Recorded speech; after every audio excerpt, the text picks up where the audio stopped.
And of course, we saw two of our late friends, Karanja Kabage and Chris Kirubi, on that video. But what they spoke about was the coming together of the private sector and government from the time of transition. And at that time, of course, Professor Nyong'o, who will speak, played such a big role as Minister for Planning. At every point when this country needed to make a policy decision and to anchor an economic blueprint, from the poverty reduction strategy paper that then transitioned to the economic recovery strategy paper for wealth creation and employment, the solid policy positions that have driven this country up to Vision 2050 have been thanks to the engagement of KEPSA and the government. And I think you should applaud yourselves for that. Those blueprints have really guided a lot of what we're doing as a country. And our president now, implementing the plan and the bottom-up economic transformation agenda, Your Excellency, we must build together with the private sector. Right now, as the county of Nairobi, we're looking at the next 25 years. In 25 years, 10.5 million people will be in this city. Our population will grow. 65% of the world, is going to be in Africa. Our generation is really young. Our median age is 19. We must do the same thing that KEPSA is so good at in planning for the future. So in January, I'll be coming to you to contribute some of your ideas and your members on the Nairobi Vision 2050 planning steering committee. We must do it together, just how you did it for the country before. The future will not plan itself. In 1950, 22% of the world was in Europe and 7% in Africa. In 2050, 25% of the world will be in Africa and 7% in Europe. Unless we future-proof, and of course 65% of those will be in cities. So unless we start planning forward, even as we grapple with the day-to-day challenges that we're facing, you've mentioned water, which I will just mention something small about, physical infrastructure. You know what happens when it rains with the floods, what happened in our city. We must be able to do it now. I'm really grateful that throughout the last at least 12, 13 years, I've been a close partner to KEPSA from Parliament. At every turn when I was chairing committees with your roundtables, when we brought legislation, we worked very closely together on the 30% procurement opportunities for women and youth. We worked closely on the National Employment Authority bill that I brought in 2015 thereabouts. And we worked even closer when I was a senator for Nairobi. We did the first roundtable for a specific county senator and also for the governor. And I think maybe the last 1 year has been a bit busy for all of us, but I hope we can revive that with the Vision 2050 planning. The president is dealing with a lot of challenges that have, come over the years, and so am I. You need water for your businesses, and that's the example I'll just speak. Every day, our county of Nairobi, where most of your businesses are domiciled, receives 525.6 million liters of water. That is the quantity that we can get. That is our treatment capacity. Yet the demand is 900 million liters of water. That is a huge gap. And the reason for that gap was that for a long time, there had not been the right investment in that critical infrastructure. It's not something that will be solved in a day. We had only 4 sources of water. The first in 1906 by the colonialist, Kikuyu Springs, 6,000 cubic meters. The second one, 1928, what we call Ruto Dam. The third one, 1956, Sasumu and Nyandarua, which is the second biggest, 60 million liters. And the final one was Ndakaine, that gives us 84%. Between then and now, there had been no extra investment, but the demand has been growing.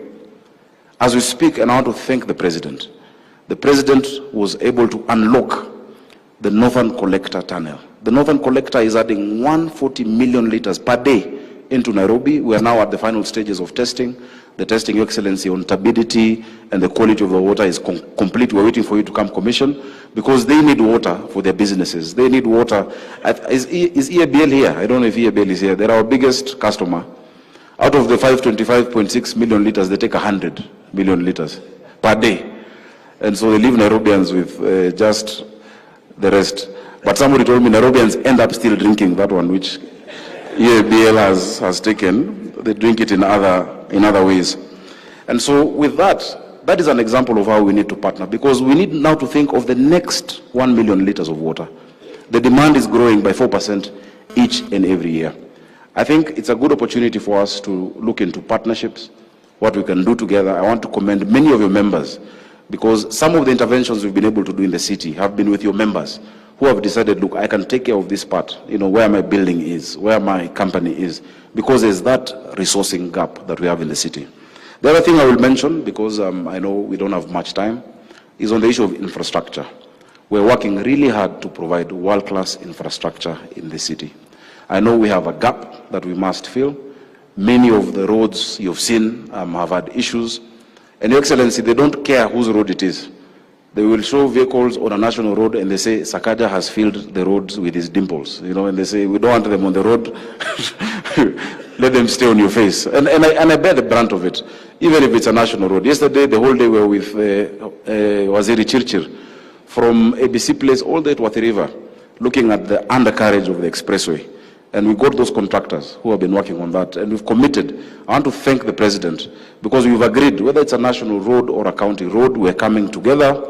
The President has committed to inject money. I will not say how much, Your Excellency, so that it doesn't change. I know what you and I have agreed on. We're ready with that cooperation agreement, so that we can have the kind of infrastructure to attract investments in Nairobi. God has blessed us with a gift of location.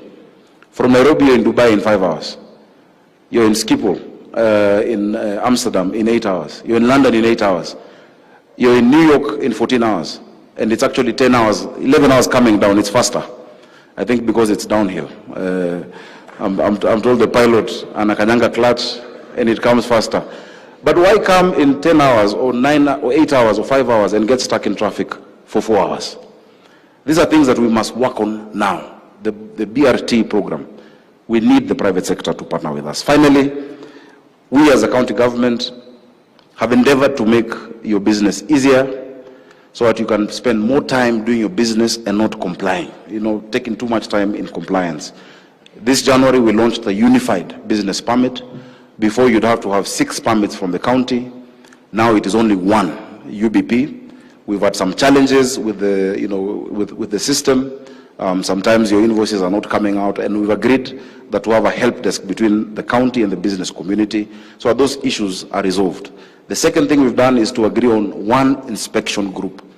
The days when 1 person from City Council comes in the morning to check your business permit, the next day somebody comes to check food and hygiene license, the next day somebody comes to look at your advertising, those days must end.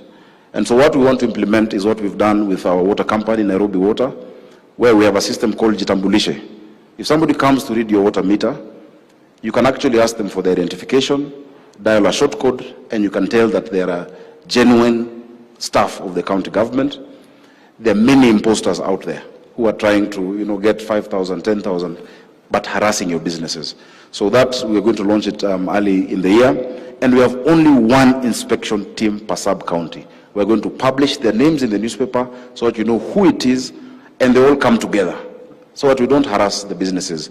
I think what you require is predictability in your business, stability in your business, and of course an environment that can help you thrive.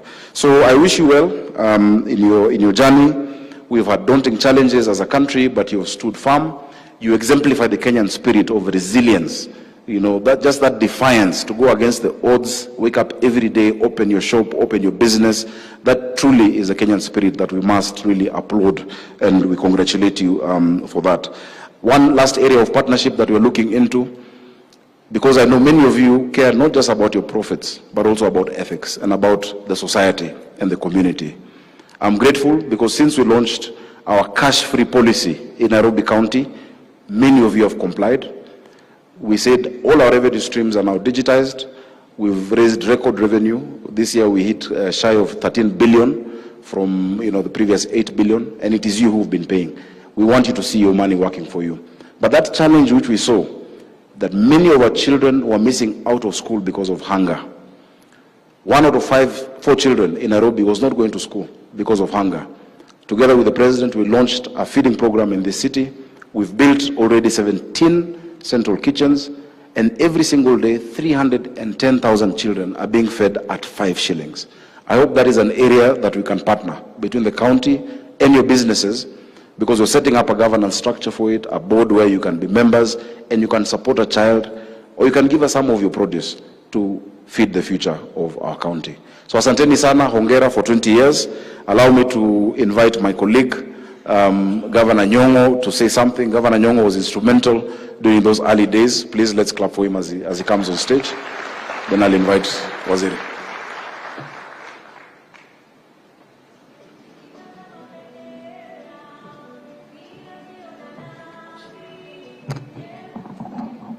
Thank you very much, my brother Sakaja, Your Excellency, the President of the Republic of Kenya, William Samoei Ruto, the Chairman of KEPSA, ladies and gentlemen. I stand here with a lot of nostalgia, because when I see Manu Chandaria there, and I see Mike Eldon there, and I think I saw Samuel Mwale. I was just asking about you the other day. I'm glad I've seen you because I need you for something. So, thank you so much. 20 years ago, Mr. President, when I was Minister for Planning and National Development in the NAC government in the Republic of Kenya, NAC has just taken over after many years of struggle and frustration among Kenyans of a government that didn't care about the people. And it was, people were excited in this country. Citizens were arresting the police on the streets for taking bribes. And we were all very excited, and the President Mwai Kibaki, gave me the opportunity to serve this country as Minister for Planning and National Development. I could not believe the interest people showed in trying to get a blueprint for the future of this nation. I will not go into this, that's nostalgia, but what happens at Raila Lodge in Mombasa, when we all came together to discuss this future, is what gave birth to KEPSA. And in that regard, then Mr. Mwale, Mike Chege, and David D, who are part of my advisory team, and Manu Chandari and Mark Eldon, who stood for the private sector in discussing how we can work together. And I discussed with Manu over dinner one day, and I said, look, why don't the private sector come together rather than come to us as Kenya Association of Manufacturers, Kenya whatnot? Just come together one body, because we are one government, so that our discussions can become more efficient. The speech I'm going to give today, Your Excellency, is a summary on of this reminiscence that we have as we mark the 20th anniversary of KEPSA. Today, December 2024, KEPSA marks its 20th anniversary. Formed as a Kenyan umbrella organization to bring together local businesses and connect them across the globe, KEPSA has made great strides. KEPSA was formed in 2003 as part of institutional reforms under the National Rainbow Coalition NAC government, after Kenya had slid systematically into the abyss of underdevelopment and hopelessness in previous years. Premised on the development blueprint of economic recovery strategy for wealth and employment creation, KEPSA came into being to give a voice to the business community at the policy table. NAC recognized that this important constituency would be instrumental and responsible for the recovery by generating wealth to create jobs. By the way, as a parenthesis, civil society almost killed me for talking about creation of wealth and not talking about poverty reduction. So I said, you cannot reduce poverty if you don't create wealth. You cannot create employment if you don't create wealth.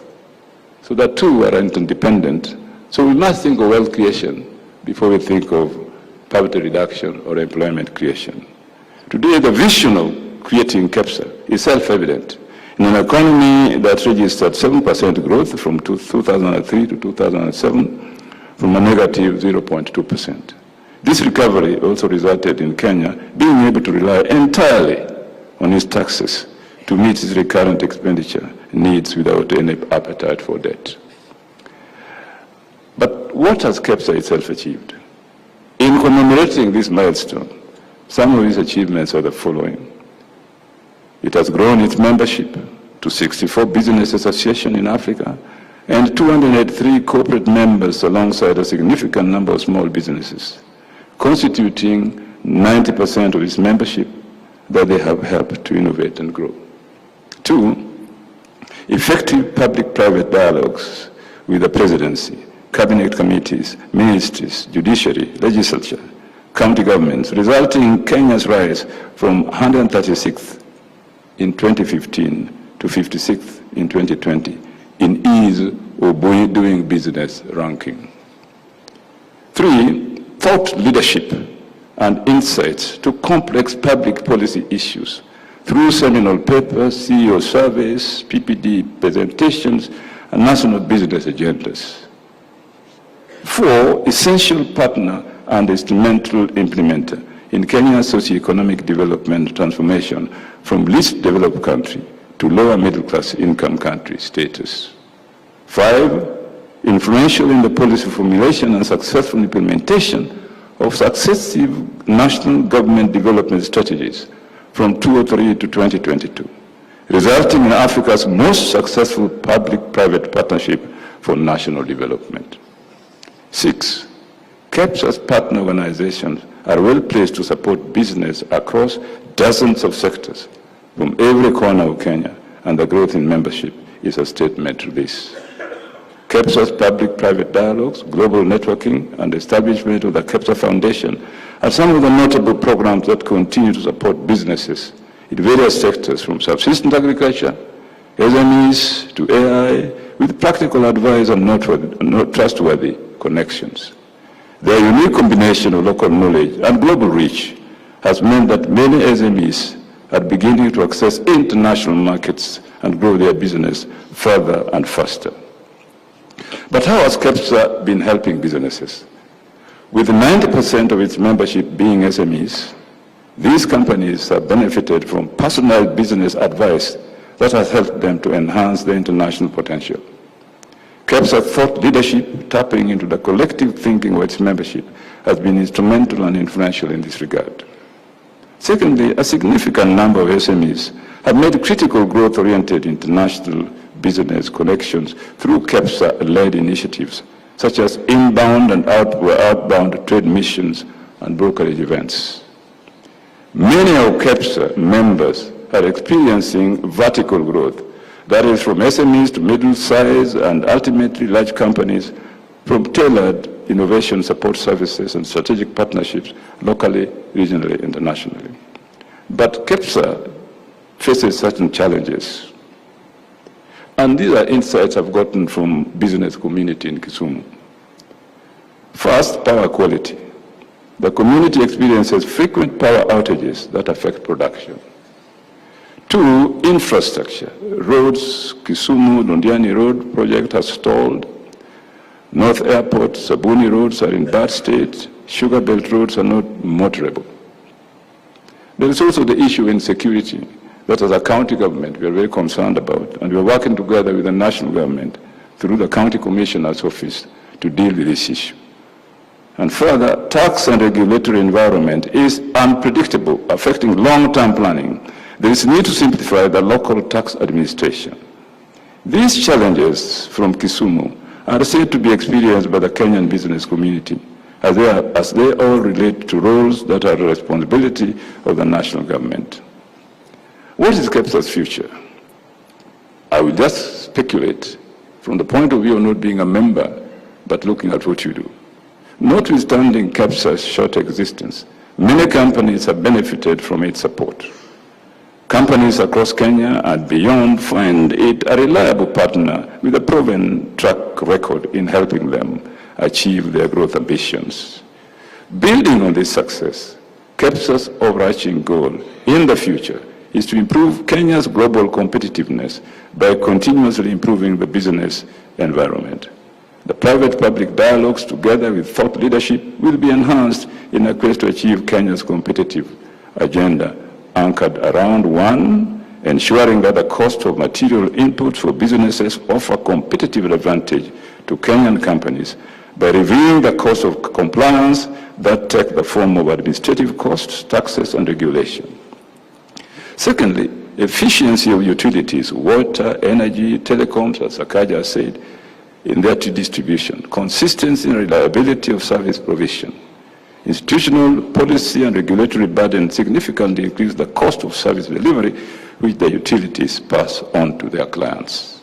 And three, supporting high productivity by evaluating and reviewing labor costs compared to East Asia, that is emerging as commanding the global growth market in the next decade by 50% against price increases and political uncertainty in Eastern Europe and the Middle East. And four, trade and logistics that facilitate competitiveness, ensuring that inbound and outbound national transportation networks, roads, railways, ports, airports, marine, and so on, attain cost efficiency by improving facilities for production, e.g. special economic zones, industrial parks, export promotion zones, urban and peri-urban industrial areas, and so on. And finally, ladies and gentlemen, affordable cost of finance to spur business growth, targeting the export market. This will include examining capital and operational expenditure, financing of trade facilities critical in the drive for competitiveness and openness of the market. I do believe that KEPSA will champion the growth of this economy, Kenyan economy as a whole, if indeed, as they have done and as their program shows, and I look at it very carefully, all these initiatives are successful. I thank you very much, Mr. President. Thank you for listening to me. I'm sorry, being partly a professor and a governor, when I got opportunity to speak at a professor, I take too long. Pole.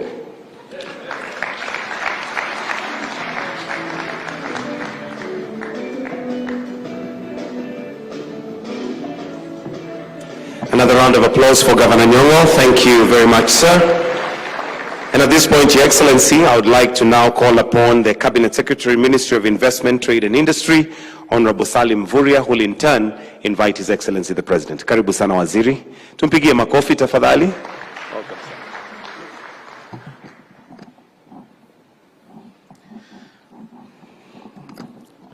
Your Excellency, Dr. William Samoei Ruto, President of the Republic of Kenya, Your Excellencies, Governors, Nairobi County and Kisumu County, the Chair of KEPSA, Dr.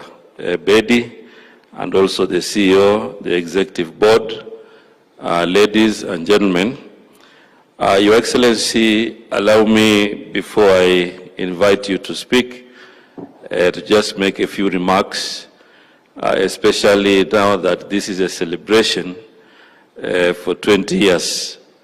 So I want to congratulate KEPSA for the 20 years anniversary, because in 20 years you have really made a huge contribution to the development of our country, and especially economic growth.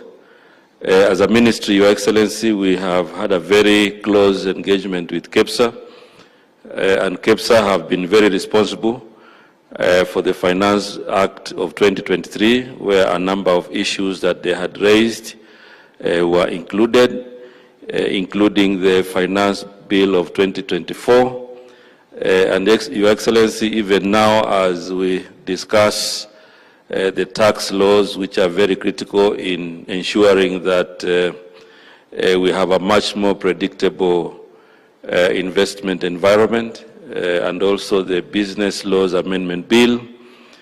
All these pieces of legislation, Your Excellency, have a very big input from KEPSA. I also want to recognize KEPSA's contribution to the implementation of Vision 2030 and also the National Plan. And as a ministry, we will continue to work with you so that we enable a much more friendlier business environment. Your Excellency, one of the areas that is also very critical is also to acknowledge and appreciate that within your transformative agenda, Your Excellency, you have created new horizons that KEPSA can also benefit, and also take advantage of, especially on matters of the digital and creative economy, which is a very new area in terms of technological investments. The other areas of special economic zones, export processing zones, the county aggregation and industrial parks are providing new opportunities for investment within the KEPSA fraternity. So as a ministry, we will continue to work together with KEPSA to ensure we tap their experiences, because they are the ones who have a lot of experience in most of the government policies. And in that regard, therefore, we will have policies and other administrative decisions that resolve most of the issues that KEPSA is facing at the moment. Your Excellency, I also want to say that on matters national unity, it is not a political project. It is an effort by His Excellency to ensure that we also have a sustainable and very stable environment in our country.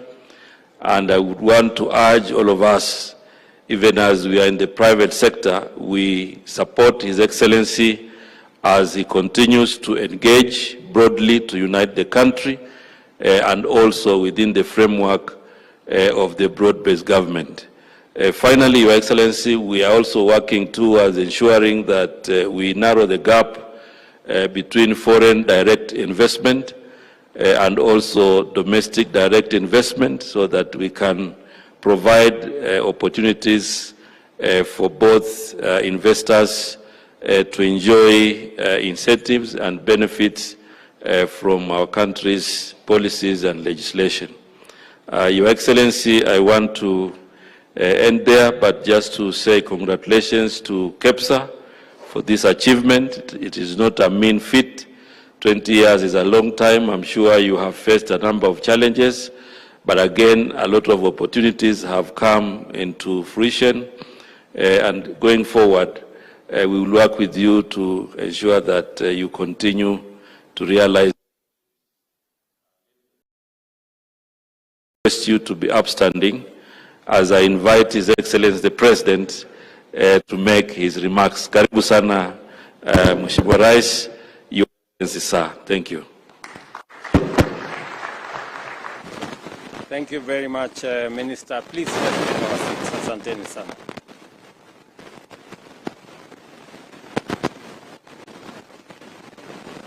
Thank you very much. Excellencies, honorable members present,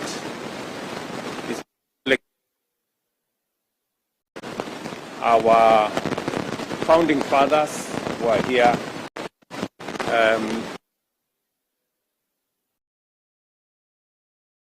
I'm honored to join you this evening to celebrate KEPSA's 20 years of transformative contribution to Kenya's socio-economic development, a milestone that highlights the power of partnership and collaboration between the government and private sector in driving national progress. Over the past 20 years or 2 decades, Kenya's economy has experienced extraordinary growth. A consistent GDP growth rate of 5.6%,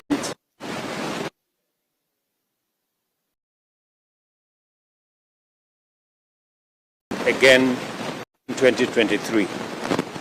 This impressive and resilient performance demonstrates the economy, a dynamic and vibrant private sector that continues to serve as a cornerstone of our economic development.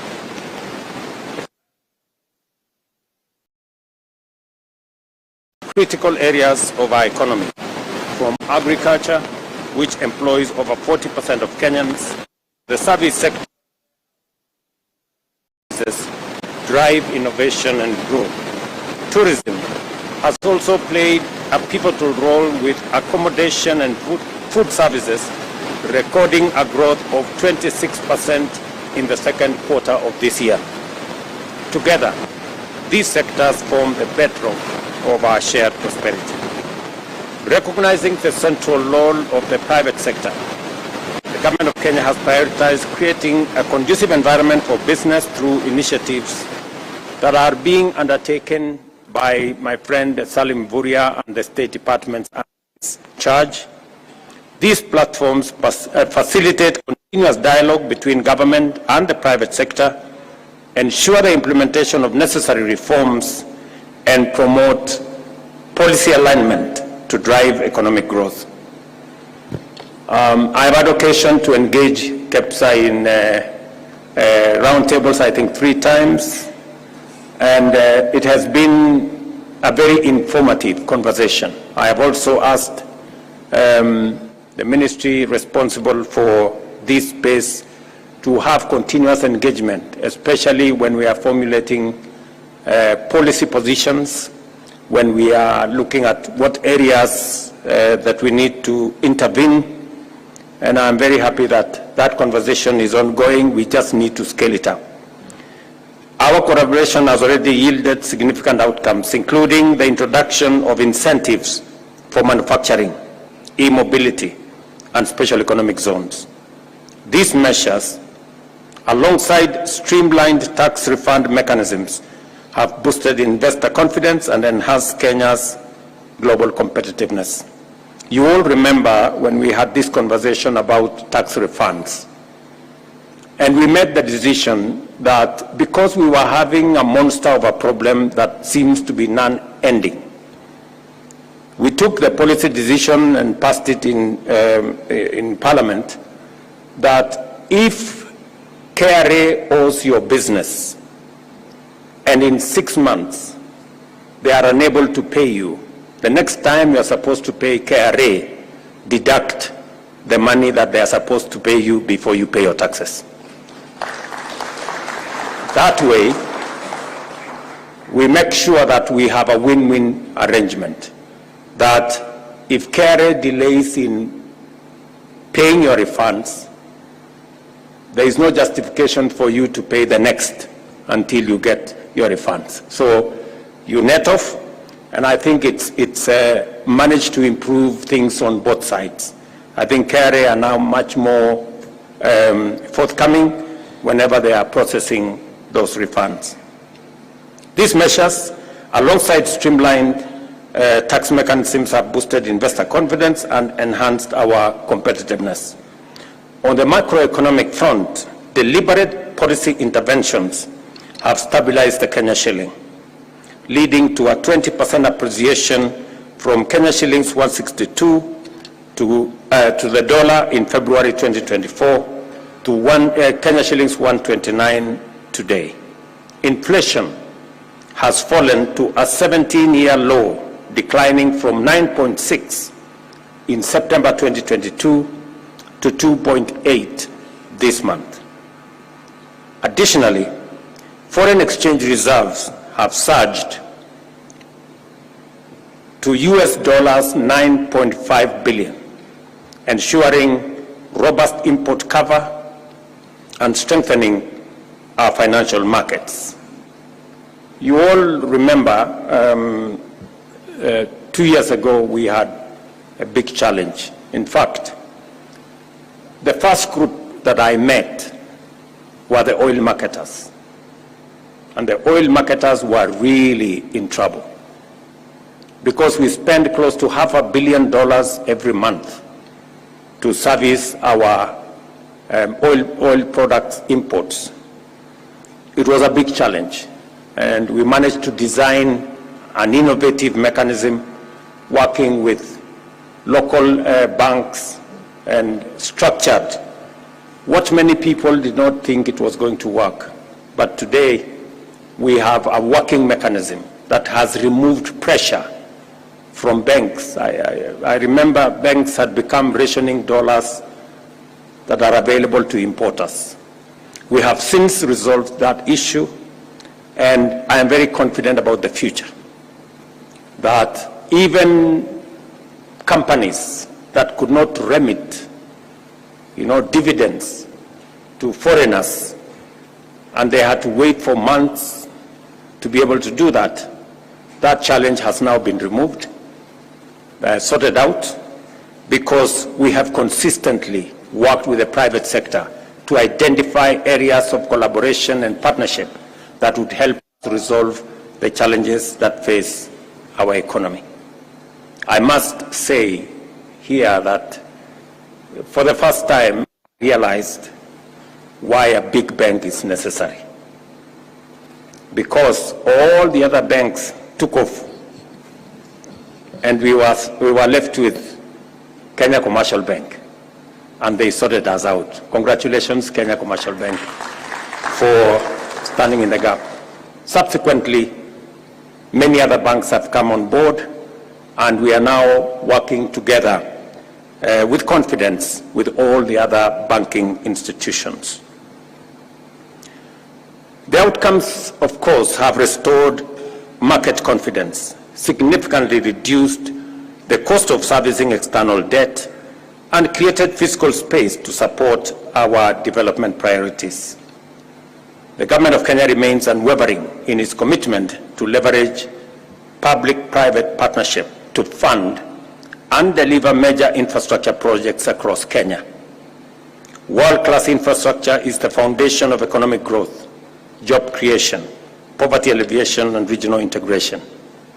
From successful collaborations such as the Nairobi Expressway, the county aggregation and industrial parks, and the Lapsset corridor, we have demonstrated how PPPs can mobilize private capital and expertise while reducing the fiscal burden on the government. Moving forward, we are expanding this model to critical sectors, including transport, energy, water, and affordable housing, to ensure sustainable and efficient delivery of projects that transparently and efficiently meet the needs of our people. Let me say this, that private-public partnership is the way to the future. We are currently in consultation on how to deliver universal health coverage.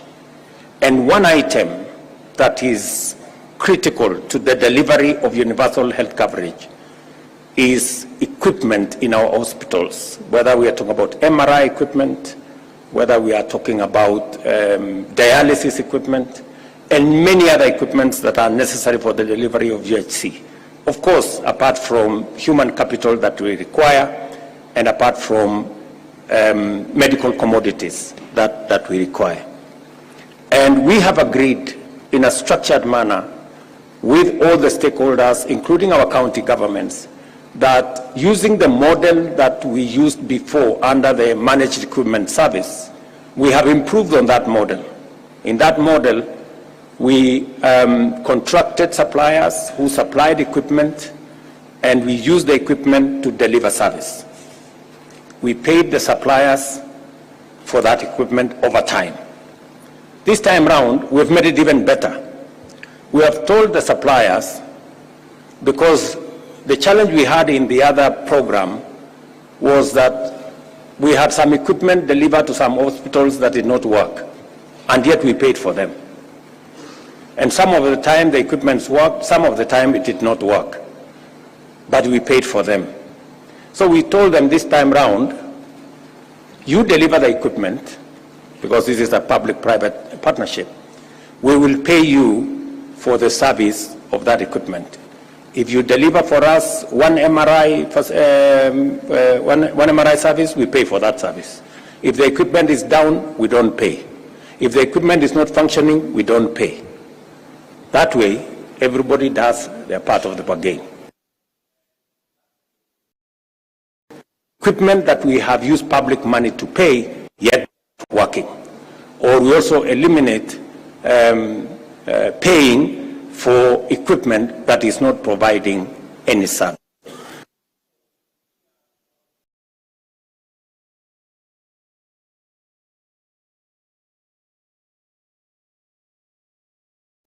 That you can fly from Dubai 5 hours, but you can also spend 3 hours. But thanks to the expressway,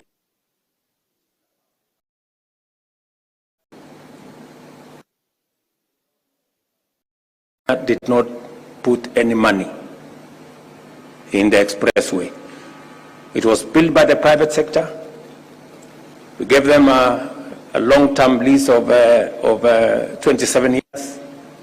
They will recover their money from the tolling, and we are all happy. We can now take between 10 and 15 minutes to be in the city center. We don't have to spend 3 hours. I guess it works for everybody. It works for the private sector, it works for the public sector, it works for all of us who use that facility. And that is how the future is going to look like, because it provides us a win-win arrangement. Unless the private sector represented here don't see the opportunity. When we talk about the private sector and when we talk about PPP, they must not necessarily be foreign and they must not necessarily be white. Yeah? So you should put yourselves together and deliver some of these projects locally. We have sufficient financial muscle among some of you who can help us deliver some of these projects. Let me give you another example.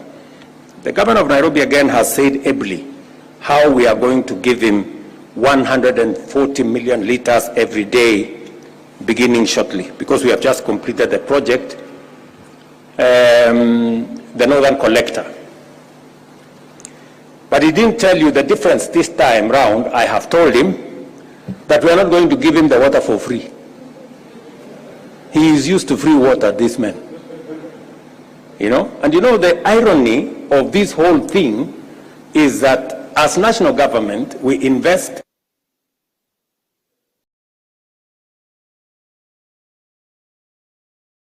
deliver water to utilities. And when that water comes to the city, it is free. So we go looking for taxes from Kenyans to go pay for the dam. And meanwhile, we have delivered water for free to our city. And that is why the city sometimes is not conscious. That's why most of that water is wasted. Because if you get some water for free, you are not very keen on how you use it, you know. So now I signed the law 2 weeks ago, the new water bill.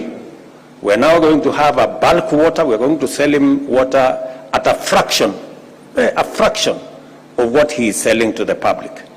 And we're going to invest that money in putting up a new dam for him so that we can meet the gap that he has said.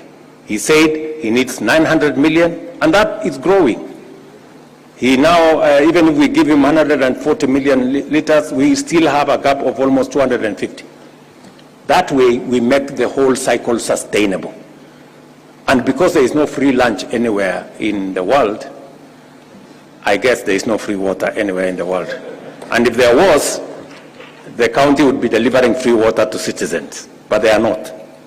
So again, we have to build sustainability into this. And I want to invite again the private sector, because now we have a revenue stream. You can invest in water, and we can pay you for the construction of a dam, because we have now a revenue stream. So these are some of the areas we are building on sustainability to make sure that we can achieve the aspirations that we have in a sustainable way by working together in that manner. So the private sector has a very big role to play going forward. Whether it is in delivery of our electricity, all of you know that today it is the private sector that invests in our electricity. Through the power purchase agreement, once we give you a power purchase agreement, you can put your money in generating electricity. And that is what is going on with all the green energy we are producing. Now we have a water purchase agreement. We are going to have the next thing so that we can invest in that area. Let me also say the following. Because we are discussing about KEPSA and the private sector and what they can do. Look at what we did with Kenya Power. We made the decision that Kenya Power is not entirely going to be run by government or directors from government. That is why we surrendered 4 director positions of Kenya Power to the private sector. And we asked the people in that space who were equally shareholders of Kenya Power to give us directors to run that entity. And I pulled back government influence from Kenya Power. Look at the transformation we've had. This year, Kenya Power, that has made losses forever, made a profit of 36 billion this year. That's what it is. That's what the private sector, the difference the private sector can make. And we can continue, and we can continue, and we can continue. And that is why the private sector in Kenya is punching below its weight. There are bigger opportunities. The private sector needs to be much more robust. I will give you another example. We are, as a country, we have the 3rd largest livestock herd in Africa. Kenya, that is. We have the 3rd largest herd of livestock in Africa. And the irony is that we import all the leather products, all the shoes, and we throw away our hides and skins. I have looked for a guy called Rao. I have begged him. I don't know that Rao is in this meeting.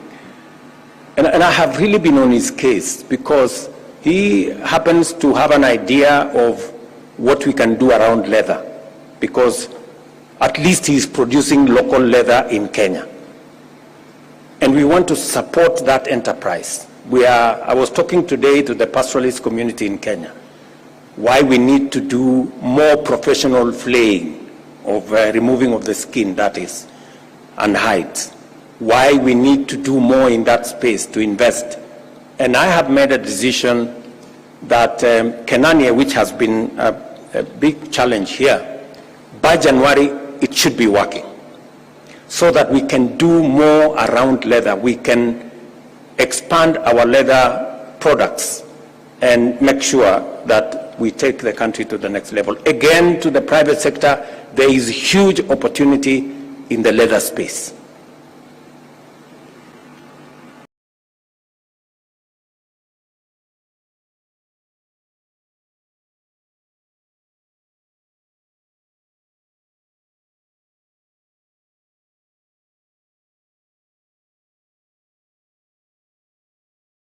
And I wish